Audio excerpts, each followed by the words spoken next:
Same friend from before gave me the idea for this review. If I didn't know any better, I'd say he was running the show. You know, ignoring the fact I asked for his opinion both times. This month, we're looking at Starbound, yet another indie title. This one's more of a sandbox platformer and builder, similar to games like Minecraft or Terraria. I'm going to do my best not to mention those games again in this review. I first played this back when it was in early access, and my video doesn't age very well. Jesus Christ of Nazareth, protect me with your holy might! I was really excited about this game, even though just getting it to run was a bit of work. This game has changed significantly since then, but for the better or worse? Well, I mean, I barely had a coherent opinion of the game when I played it the first time, so let's just take it from the start. Sorry if some of my footage here looks weird. I found out after I started recording that this game doesn't like running in full screen, because it caused this weird flicker that I only found out later didn't show up in the video files. I still didn't want to play with said flicker, so parts of the gameplay were recorded in windowed mode or at different resolutions. When you start up the game, you're taken to the character creation, where your first choice is one of 7 different species. If any of them actually affect the game in any way, I don't know. You can choose your clothing, color, all that jazz, or just randomize it if you're lazy like me. Then you have the choice of 3 difficulties: casual, where you keep your items upon death; survival, where you lose some items on death and have to maintain your hunger; and hardcore, where permadeath is in effect. I started on survival, because what could possibly go wrong? The story starts in the tutorial, which you can skip if you so choose. Stop me if you've heard the story before, because it's definitely the most original one I've ever seen. You're a cadet of the Terrene that thing, on Earth. All is peaceful and serene. You've overslept for your graduation ceremony, and as you walk towards the halls, a massive tentacle monster attacks and destroys everything. You grab a matter manipulator and hightail it out of there on a spare ship, though the ship somehow ends up breaking down on the way out. Yeah, you've heard it 1,000 times, I know. From there, your guess is as good as mine. The story does get a little more detailed from there, but for reasons that will become readily apparent, I didn't get to experience much of it. You have access to a decent chunk of the gameplay features from here, and most of it is what you'd expect. Kill monsters, mine materials, explore. You probably already know this kind of game. What sets this game apart is how many different worlds you'll get to explore, each one randomly generated and with different types of environments, fauna, and materials to find. It's basically one huge intergalactic quest, but in order to access any of that, we gotta fix our ship first. Well, there's a huge wall to the right, so let's go left. On this side, I came across what I assumed was an abandoned camp. I slept in one of the tents to heal up and stole everything from the boxes, and then was pleasantly surprised to find out that someone was in the other tent. Didn't even seem bothered that I stole his loot. He was actually friendly.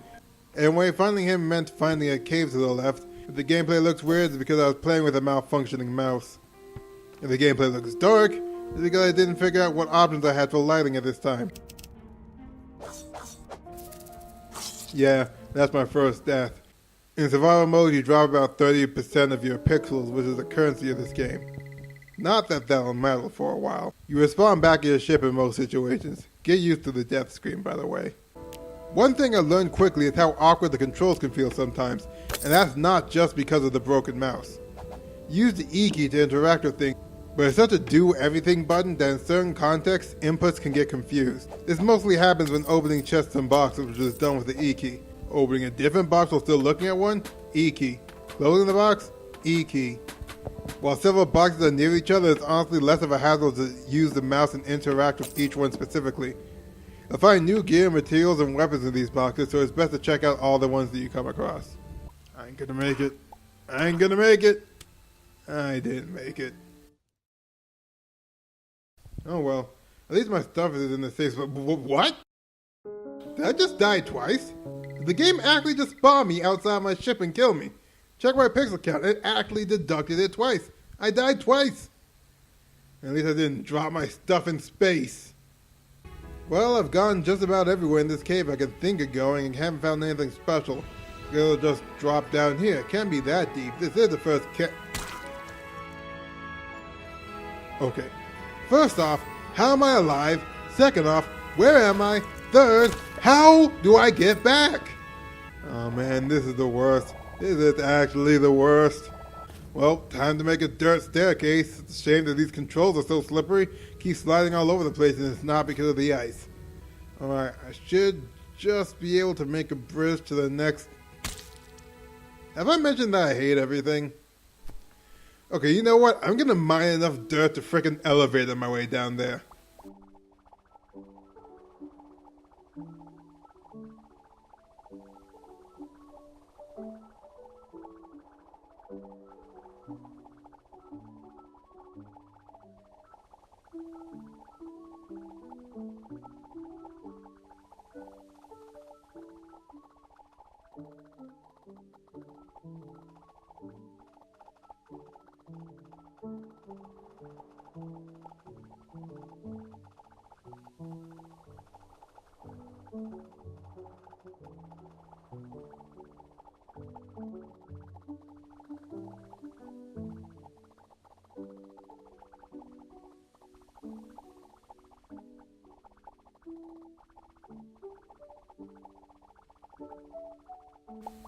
Beautiful.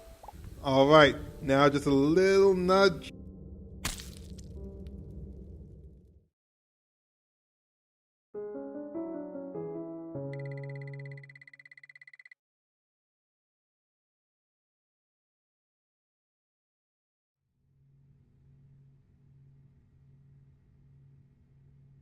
So there's been a terrible accident, Soda's dead, we tried our best to save him.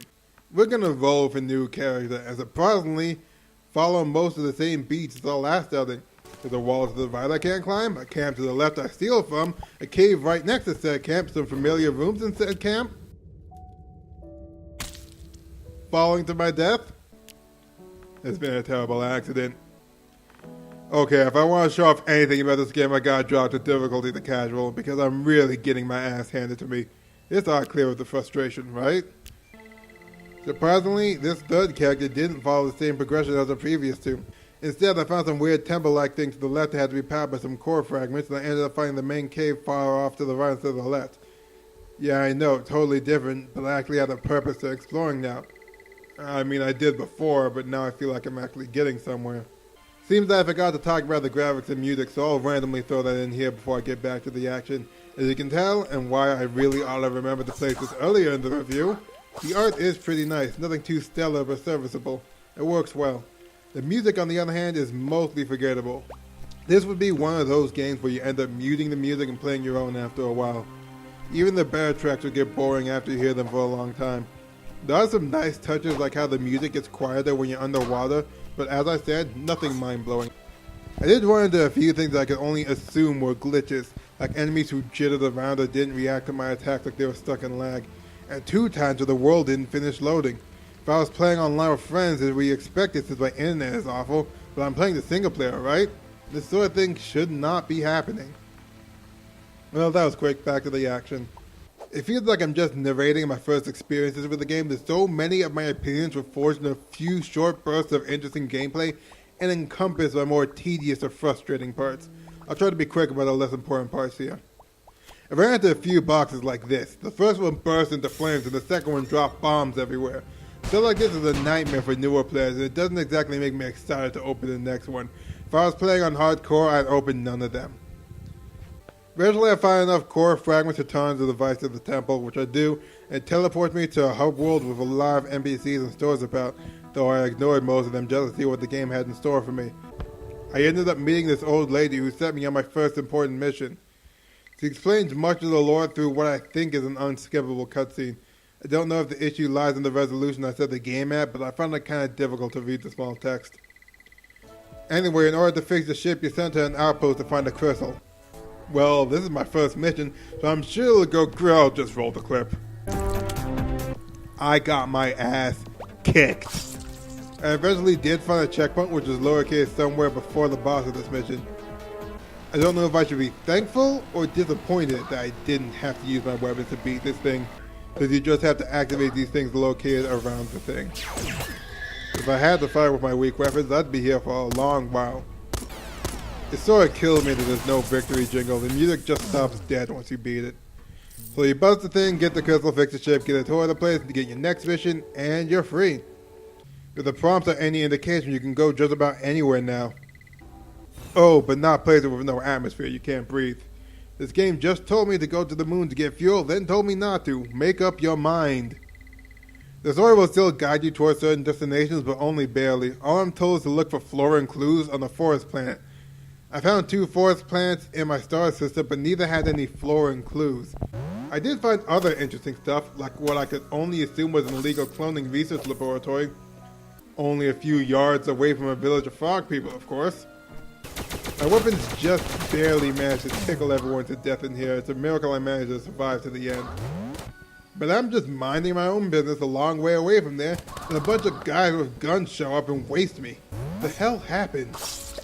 Went to the next forest planet, and another guy with a gun started shooting me as soon as I landed. Who did I tick off? I think I got stuck fighting these tribal-looking dudes who had shields to block my already weak-ass gunfire. I had no choice but to keep running. I was eventually killed by regular monsters. I think it's about time I wrap things up here.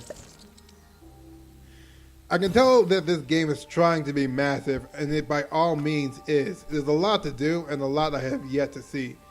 I feel like I barely grazed the surface of this game. I'd have sunk more time into this, but I was really busy this month. You can probably tell by how late this review is.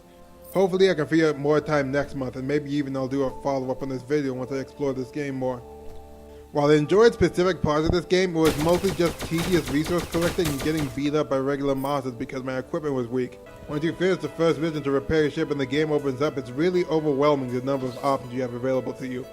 If you haven't been dying every 5 seconds like I have, you might actually have the pixels left over to buy something useful here. You can also take up some side quests here and there, or you could go off the beaten path entirely and explore different planets than the ones the game tells you to. Unfortunately, this essentially means that the extended tutorial lasts over 3 hours. Probably closer to 1.5 if you don't suck like me. And even then, a lot of the game's systems could be explained a lot better. Instead, you get a tutorial on how to scan things after you complete your first mission. Thanks, Granny, figured that one out a long time ago. Weird that you can't scan monsters or NPCs, by the way. However, even with all that said, I'm still not at my recommended or not stage, since there's one more thing I want to bring up, and it's the reason I'm looking at this game in the first place. Chucklefist, the developers of this game, haven't had the most pristine track record when it comes to PR for this game. I get the feeling that I'm both A, not the first person to talk about this, and B, beating a dead horse, so I'll keep this segment as brief as possible. Especially since most of my information is coming from this review by J-Bro, thank you very much. Really, the only reason I know about this at all is because of the same friend who recommended this game for me to review. The argument he wanted me to mention is that the developers' actions shouldn't be separate from the game they make. Personally, I just want to talk about the game itself, but it is an argument I feel is worth bringing up. If you don't like the practices of these developers, then you probably wouldn't want to support them, and buying their games will support them. But it's really up to you whether to say or not that's a factor when buying games. Alright, that's out of the way, let's finish this up. While playing through this for the review, I went over several stages of liking and disliking this game, and I didn't have a clear idea of what my rating would be for the review. After giving it much thought, I'm giving it the most cautious recommendation I can possibly give at the time. Yes, my experience has been in most part a negative one, but part of that's just because I'm really bad at this game. I really want to know what else this game has in store, because from the taste I had, it feels like a lot. Even with my curiosity peaked, I still have to know that in the 3 times I started the character, I did notice some repetition in the environments and enemies. I'm sincerely hoping that things get more unique as I exit this extended tutorial, and I've already gotten a taste of that. I also have to hope that I find out what I'm doing wrong to get myself killed so easily, and why enemies are taking a lot of effort to put down with the newest weapons I find in the same area. This is really a case where my sense of wonder and adventure is driving me forward, and if neither of those appeal to you, I could see an argument being made for why you would dislike this game. I might have to make a video on this in the future if my opinion changes after I dump more hours into it. This video took way longer to make. Well, more like I took too long to make it. Don't worry, I have other videos in the works, as in actually recorded and starting to edit them, so hopefully we'll see those soon, as well as my next review at the end of the month. I've already picked out the game, now the challenge is finding out how to record it properly. As usual, click around for other videos if you're interested in what you just saw. Till next time.